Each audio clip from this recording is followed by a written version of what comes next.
오늘 본문의 내용은 신앙의 배신자 얘기입니다. 배신이라고 하는 말은 그렇게 좋은 말이 아니죠. 오늘 본문은 두 부분으로 나누어지는데, 한 부분은 배신하는, 믿음의 배신은 배도라고 부르는데, 그 배도가 어떤 모양들이 있는가 이걸 묘사해 두고, 그 다음 믿음의 배신을 한 사람들은 어떤 형벌을 받는가, 이런 얘기를 하고 있습니다.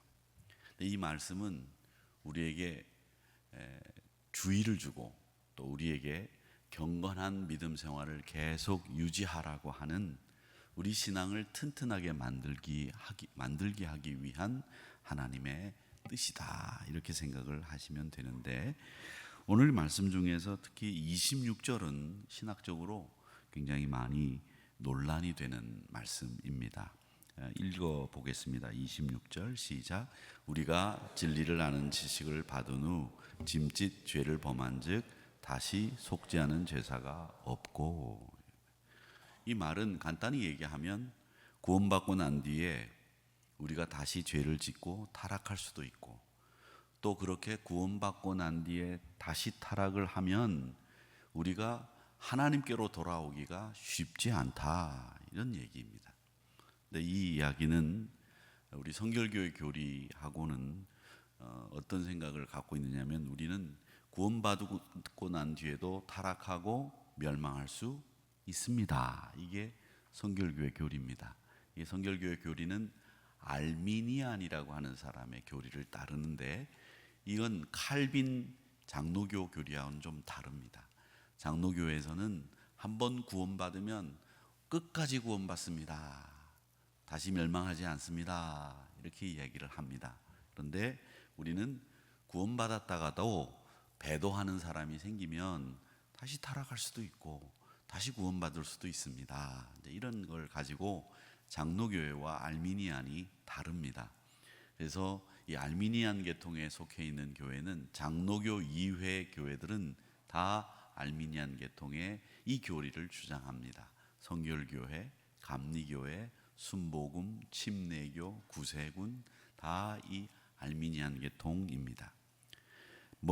이런 이야기를 가지고 장로교회와 성결교회와 감리교회가 싸운다, 이렇게 이야기하면 웃기는 이야기가 되는데, 저는 이 말씀을 생각하면서 우리가 우선 생각해야 되는 것은, 구원받은 사람이 다시 멸망할 수 있느냐, 멸망할 수 없느냐, 이걸 얘기하자는 게 아니라 우리 인간이 하나님의 뜻과 목적에 맞지 않게 산다는 거예요.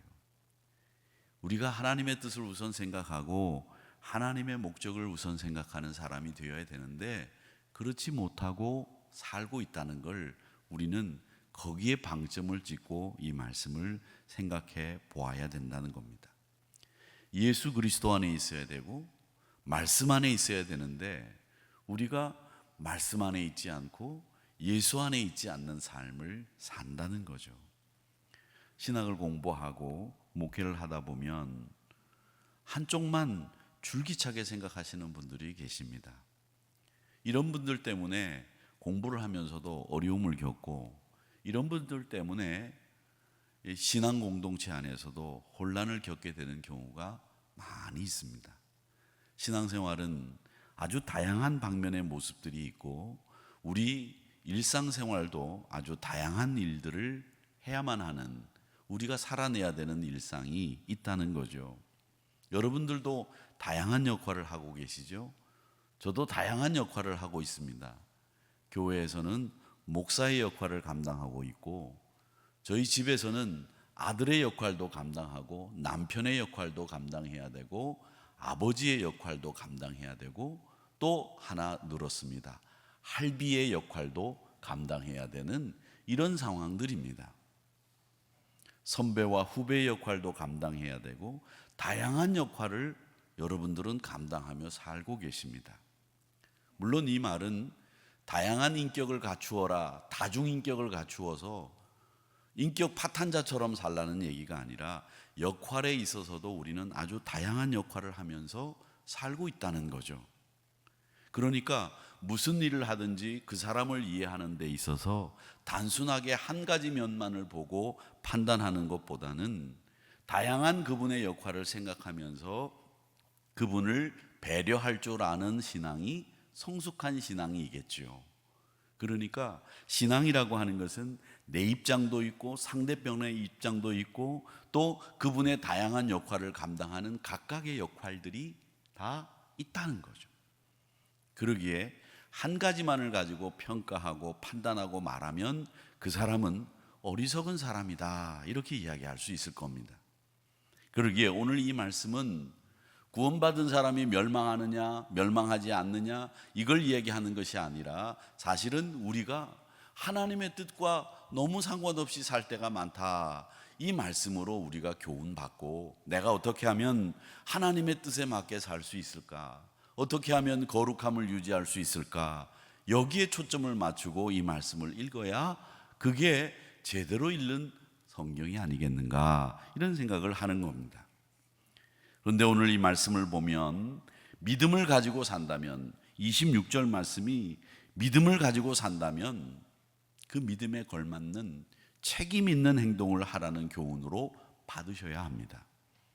이 말씀은 우리가 아직도요, 믿음이 있다고 하고 교회 다닌다고 하면서 우리 안에는 여전히 세상에 헛된 것을 추구하는 아주 나쁜 본성이 남아 있습니다. 이건 어쩔 수 없이 우리 안에 누구도 예외 없이 남아 있다는 거예요. 그래서 26절 말씀에 짐짓 죄를 범한 즉이라고 하는 말씀은 헛된 것을 추구하는 이 본성을 깨트려 버리기 위해서, 이기기 위해서 늘 깨어 있으라는 경고의 말씀으로 받으시면 됩니다. 저는 이 말씀을 보면서 어떤 생각을 했느냐면, 우리가 높은 곳에 올라가 보면 이 난관과 이 안전 펜스가 이렇게 있습니다. 하나님이 이 말씀을 보면서 저는 우리를 위해서 난간과 안전 펜스를 쳐두시고 우리가 떨어지거나 낙상하지 않도록 보호하고 계시다는 생각을 하게 됩니다. 여러분, 그 보호막 안에서, 안전 펜스 안에서, 난간 안에서 우리가 뛰놀고 움직이셔야지, 그 난간을 뛰어넘거나 안전 펜스 밖으로 나가게 되면 낙상사고가 일어나지 않겠습니까? 그러니까 우리 믿음의 생활은 하나님이 쳐놓은 그 안전 펜스 안에서 생활하는 거예요. 난관 안에서, 하나님의 보호하심 안에서 살아가는 겁니다. 그러니까 여러분, 하나님이 쳐놓은 난간을 무시하지 마세요. 그게 말씀이고 우리의 경건함이고 우리의 거룩함인데, 그게 하나님이 우리를 위해서 쳐놓으신 안전 펜스, 난간이라는 거죠. 이 부분에서 스펄전 목사님은 뭐라고 말씀하셨는가 하면 이런 말씀을 했습니다. 나를 기쁘게 할 거냐, 하나님을 기쁘게 할 거냐. 이거 굉장히 중요한 문제인데, 하나님의 권위조차도 무시하고 나만 기쁘게 하는 인간들은 하나님 기쁘게 할 수 없다, 그렇게 이야기했습니다. 여러분, 여러분을 기쁘게, 내 자신을 기쁘게 하시기 위해서 신앙생활을 하신다면 여러분은 지금 잘못 신앙생활하고 있는 거예요.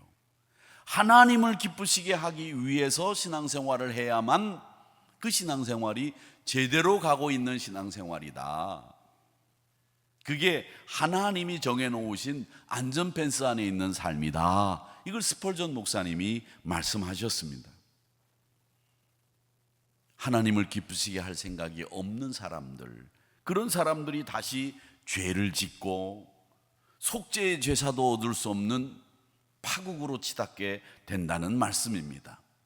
하나님으로부터 멀어지는 겁니다.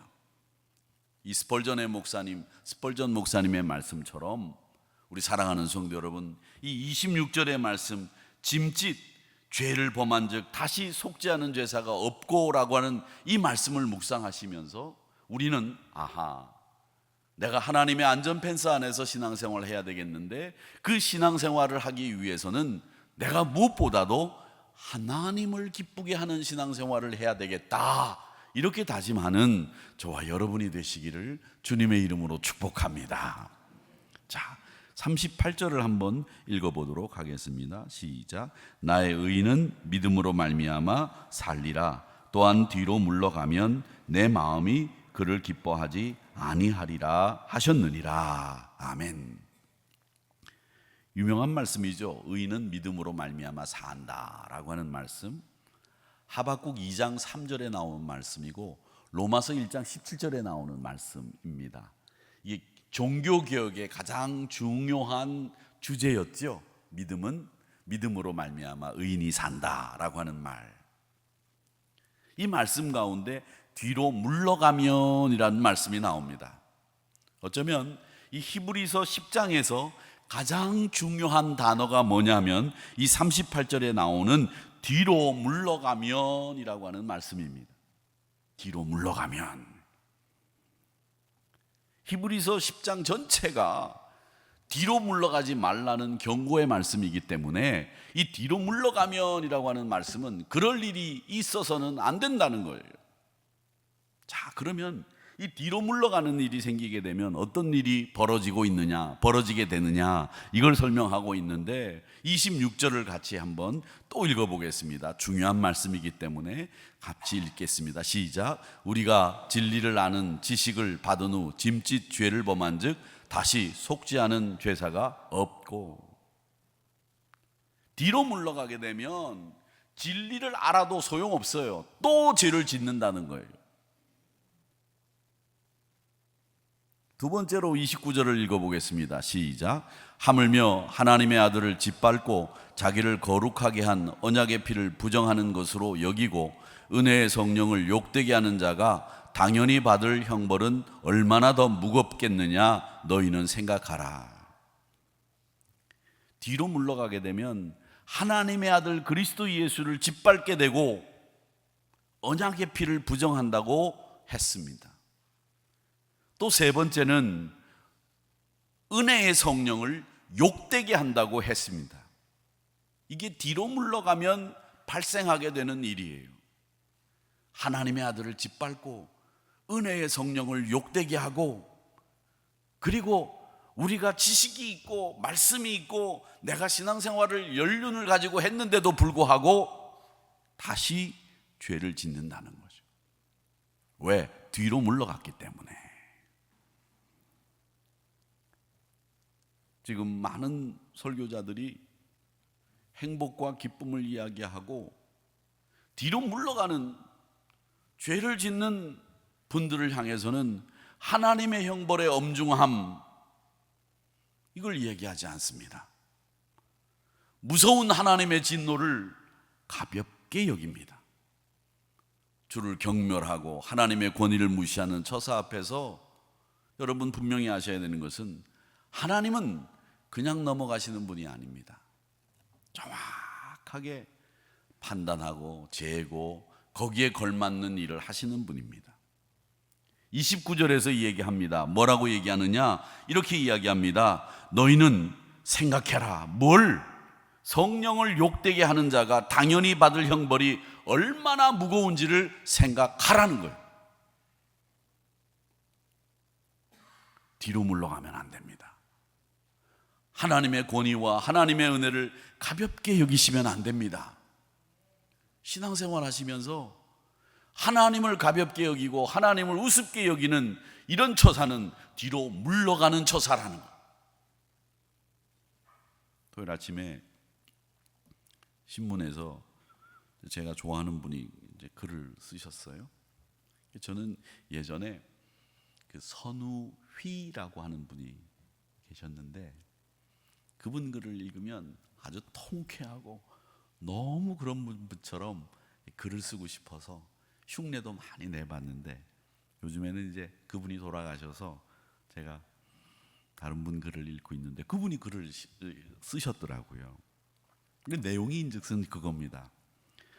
세종문화회관 6번 출구가 지하철 5호선인데 거기에 21개 계단이 있는데 그 옆에 에스컬레이터가 있다는 거예요. 근데 그 에스컬레이터는 1년 내내 52주 가운데 한 48주 고장이 나 있대요. 그러니까 21개 계단이니까 뭐 그냥 올라갔다 내려갔다 할 수 있는데 매일 수리 중이라고 붙여놓는다는 거죠. 그런데 한 수리 중이라고 붙여놓고 난데 처음 붙이고 난데 한 3, 4일이 지나고 나면 기사가 와서 고치면서 하도 답답해서 자기가 물었대요. 왜 이게 자꾸 이렇게 고장이 납니까? 그랬더니 이 비가 들이쳐서 베어링이 녹이 쓸어 가지고 이렇게 되기 때문에 자주 고장이 납니다 그러더래요. 그런데 그렇게 고치고 나서 한 4, 5일 이렇게 되든가 싶으면 또 고장이 나는 거예요. 그리고 수리 중이라고 붙여놓고 한 또 일주일 뭐 2주일 그렇게 지나가다가 또 기사가 와서 고치고. 그러면서 그분의 이야기는 우리 한국 사회가 어쩌다가 이렇게 됐느냐는 거예요. 우리는 고장나면 바로 고치고, 그리고 그 고장나는 원인을 해결해야만 직성이 풀리는 민족입니다. 그런데 그 근성들이 다 없어졌다는 거죠. 이제는 고장이 나도 누가 고치겠거니, 고장이 나면 걸어가지, 이런 생각으로 우리 한국 분들의 생각이 변화되고 있다는 거예요. 이게 징조인데 이 징조가 한국 사회 분위기가 될까 봐 겁난다는 얘기였습니다. 일본이 1993년부터 작년까지 인구가 30%가 늘었대요. 그런데 복지 예산은 300%가 늘었답니다. 이 말은 뭐냐? 10년 뒤에 한국이 꼭 그 길을 갈 거라는 거예요.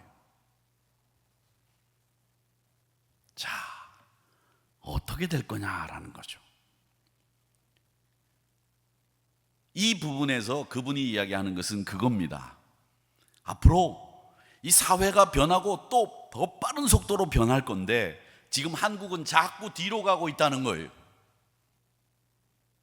옛날 제가 목회를 시작할 때만 해도, 시골에서 목회를 시작할 때만 해도 농한기 때는요, 겨울이죠, 남자들은 집에 모여서 담배 피고 화투 치고 하루 종일 술 먹었습니다. 그런 때로 돌아가려고 한다는 거죠. 정치를 보면 조선시대 때 무슨 판이 이러면서 정쟁만 벌이다가 왜구가 쳐들어오는 것 방비 없이 그냥 속절없이 조선을 다 뺏기는 이런 일들이 있었는데 지금 그런 형국과 똑같다는 거예요.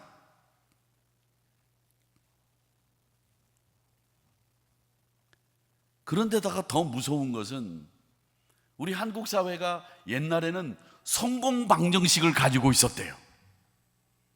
하면 된다, 우리는 가능하다, 그런 생각을 가지고 있었는데 이제 한국 사회는 이 성공 방정식을 다 잃어버렸다는 거죠. 안 될 거야, 틀렸어.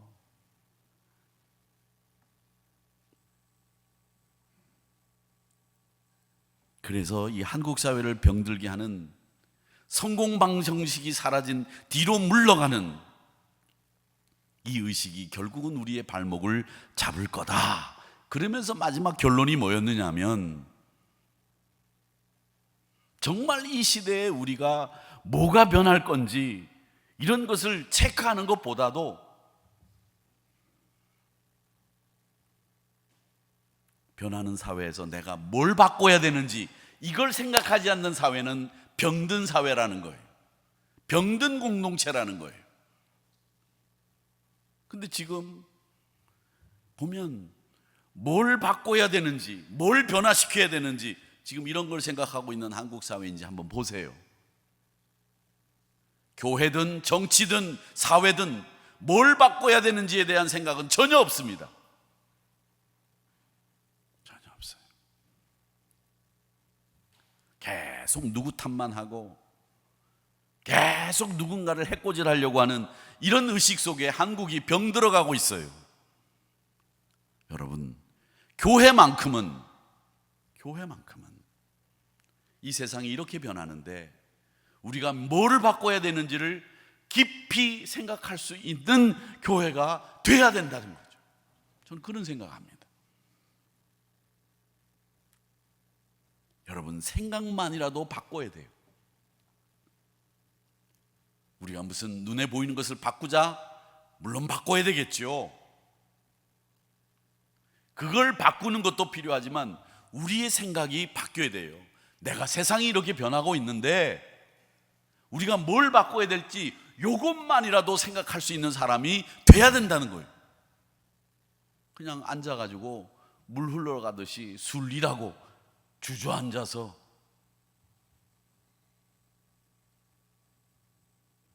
맨날 누구 탓만 하고 맨날 그런 일이 나오고 그런 말만 나오면 비난이나 해야 되는 이런 구태의연한 사고방식 가지고서는 앞으로 못 가요. 그러면 우리는 뒤로 물러서지 않고 앞으로 전진하며 살려면 어떻게 해야 되느냐? 오늘 히브리서 기자가 말씀하시는 것에 귀를 기울여 보시기를 바랍니다. 오늘 32절 말씀에 뭐라고 얘기하고 있는지 한번 읽어보겠습니다. 시작. 전날에 너희가 빚을 받은 후에 고난의 큰 싸움을 견디어낸 것을 생각하라. 하나님께서는요, 자기 백성에게 야, 너희들 믿음 생활하면 편한 길 갈 거야, 탄탄한 데로 가, 길이 똑바라서 어려움 없이 갈 거야, 이렇게 말씀하지 않으셨어요. 그렇게 말씀하시지도 않습니다. 사도행전 14장 22절 말씀처럼 하나님 나라에 들어가기 위해서는 우리는 수많은 환난을 겪어야 됩니다. 뭐라고 말씀하셨느냐? 제자들은 마음을 굳게 하여 이 믿음에 머물러 있어라, 그렇게 권하고 우리가 하나님 나라에 들어가려면 많은 환난을 겪어야 될 것이다, 이렇게 말씀하셨다는 거예요. 이 땅이 저주 아래 있는 것은 당연합니다. 왜? 그 저주를 불러온 것은 우리의 죄 때문이기 때문에 그렇죠. 그래서 사도 바울은 내가 이 땅을 떠나 그리스도와 함께 거하는 것이 좋다고 말씀하셨습니다. 환난이라고 하는 말은요, 라틴어가 이태리 중부 언어예요. 중부 쪽에 있는 사람들의 언어가 라틴어인데 이태리 말이죠. 그러니까 라틴어가 그게 세계 공용어였지 않았습니까? 근데 이 라틴어가 트리볼룸이라고 그렇게 이태리 말로 라틴어로 얘기를 하는데, 이게 무슨 말이냐면 환난이라는 트리볼룸이라는 말은요, 이런 말이에요. 왜 곡식이 익으면 이 곡식을 수확을 한 다음에 그 껍질을 털기 위해서 도리깨질을 해요. 그 도리깨가 뭐냐면 환난이에요. 트리볼룸이에요. 그러니까 우리가 자라기 위해서는 보호받아야 될 막이 있는데 이게 제 역할을 하기 위해서는 나중에 이게 필요 없으면 이걸 없애야 되는 거잖아요. 그게 환난이라는 거예요. 트리볼룸. 그러니까 환난을 이긴다고 하는 것은 내게 필요 없는 것을 떨쳐버리고 이제는 제대로 된 모습으로 서는 거, 이게 환난이라고 하는 트리볼룸이 가지고 있는 뜻입니다. 사랑하는 성도 여러분, 뒤로 물러서지 마세요. 그래서 오늘 이 말씀에는 환난을 너희들이 어떻게 이겼는지를 생각하라는 거예요. 너희들 잘 견디지 않았느냐? 34절과 35절에 보면 갇힌 자를 동정하고 소유를 뺏겨는 것도 기쁘게 당한 것으로 여기고 영구한 하나님 나라의 소유가 있는 줄 알았고 담대함을 버리지 않았다. 이게 환난을 당하면서 히브리 독자들이 옛날에 행했던 신앙의 모습이라는 거예요. 소유를 뺏겨도 영구한 하나님 나라의 소유가 있기 때문에 기쁘게 여겼다는 거예요. 사랑하는 성도 여러분, 고난은 쓸모없는 게 아닙니다. 고난은 우리에게 필요한 껍데기를 털어내는 도리깨 같은 역할을 하고요, 우리에게는 매우 유익하고 신앙의 보탬이 됩니다. 시편 119편 71절에 고난당하는 것이 내게 유익이라 이로 말미암아 내가 주의 율례를 배우게 되었다, 이렇게 말씀하셨거든요. 그러기에 여러분, 앞으로 전진하는 신앙이 되기 위해서 고난 앞에서 물러서지 마시고 낙심하지 마시고 담대하시기를 축원합니다. 요한일서 3장 21절 말씀에 보면 사랑하는 자들아, 만일 우리 마음이 우리를 책망할 것이 없으면 하나님 앞에서 담대함을 얻는다, 이렇게 얘기했습니다.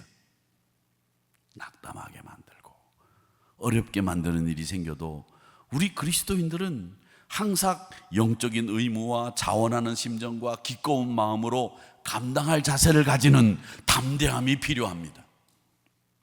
담대함이라는 게 뭡니까? 굽힐 줄 모르는 신앙의 용기고 내가 가지고 있는 의지가 늘 똑같다는 거예요. 완고한 게 아닙니다. 환난을 만났을 때, 특별히 시련을 만났을 때 여러분에게 필요한 것이 뭐예요? 담대함이에요. 정말 필요한 담대함은 없고 당돌함만 가지고 있어요. 뭐가 잘못되면 사람한테 머리 세워가지고 눈 똑바로 뜨고 목소리 높일 줄 아는 당돌함은 있는데 담대함은 없어. 진짜 속에 들어가 보면. 그래가지고 시험 당하고 어려움 당하면 실망해가지고 말이에요. 당돌함보다도 담대함을 가지시기를 바랍니다. 사도행전 4장에 나오는 베드로와 요한은 감옥에도 갇히고 안진뱅이 고쳤다가 얼마나 매도 많이 맞았는지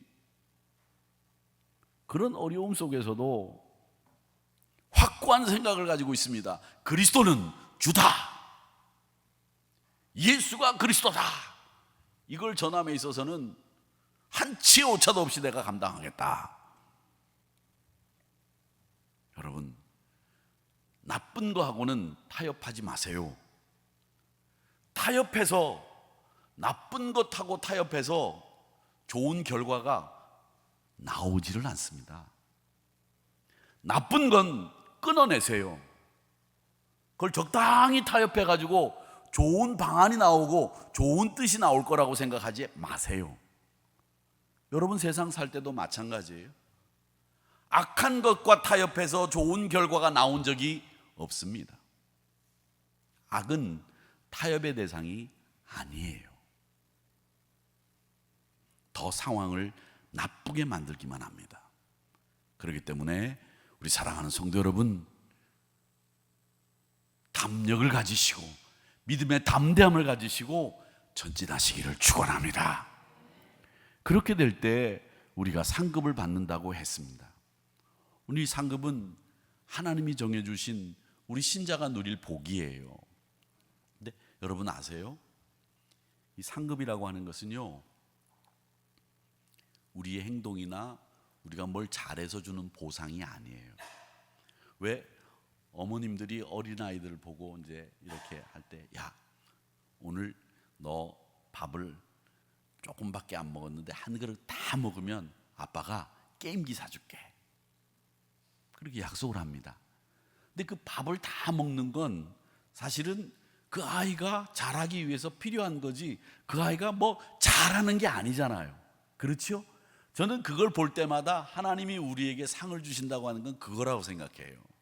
우리가 마땅히 해야 될 일을 함으로 해서 하나님이 상을 주시는 거지, 우리가 잘해서 하나님의 상을 받는 게 아니라는 거예요. 이 하나님이 주시는 상은 바로 그런 원리예요. 그러기 위해서는 우리에게 필요한 것이 있습니다. 그게 뭐냐? 오늘 말씀에 보면 이런 말씀이 있죠. 36절에 너희에게 인내가 필요함은, 우리에게 주어진 목이 있습니다. 그게 바로 뭐냐면 인내입니다. 여러분, 신앙생활을 하면 누구나 다 참으셔야 돼요. 선한 일을 하다가 피곤할 때도 있고요, 누구의 비방을 받을 때도 있고요, 누구의 잘못이 띄어서 늘 거스릴 때도 있어요.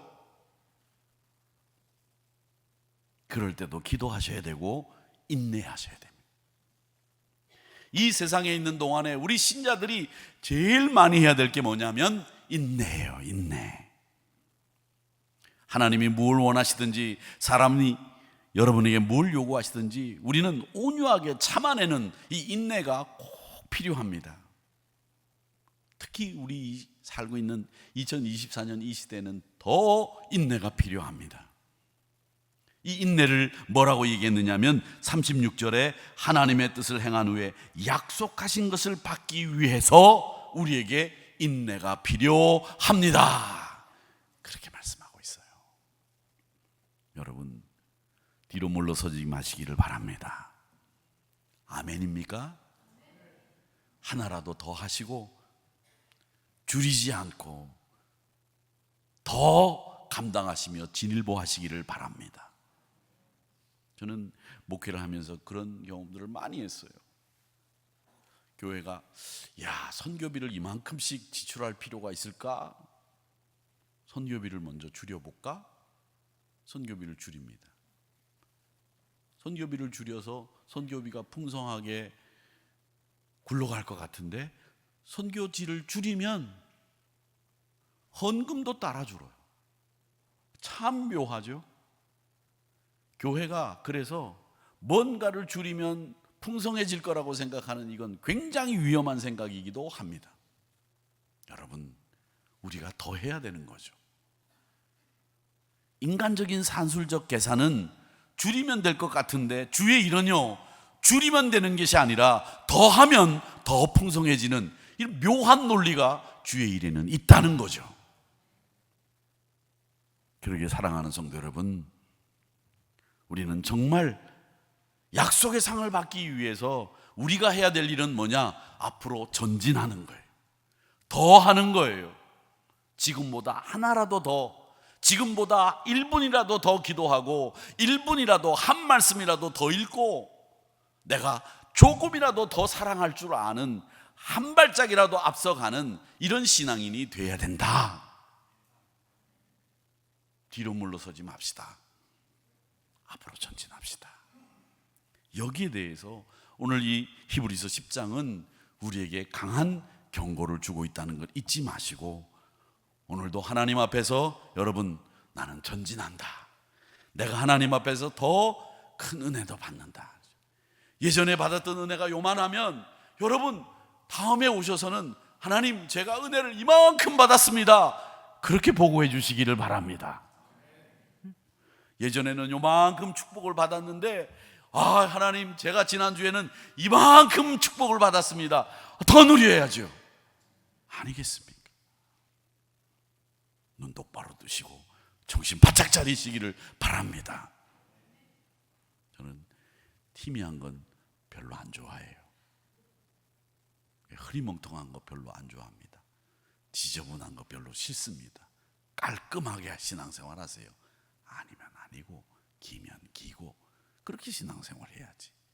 신앙생활 하면서 이게 신앙생활 하는 건지 교회에 발을 디딘 건지 세상에 발을 디딘 건지 이것도 아니고 저것도 아니고 맨날 교회에 온 건지 방에 있는 건지. 근데 우리 교인들은 참 엄하게 그리고 깔끔하게 신앙생활 하시는 것 같아요. 그렇게 신앙생활 하시기를 바랍니다. 지저분하게 신앙생활 하지 마시고 오늘도 한 걸음 더 전진하는 신앙의 주인공들이 되시기를 축복합니다.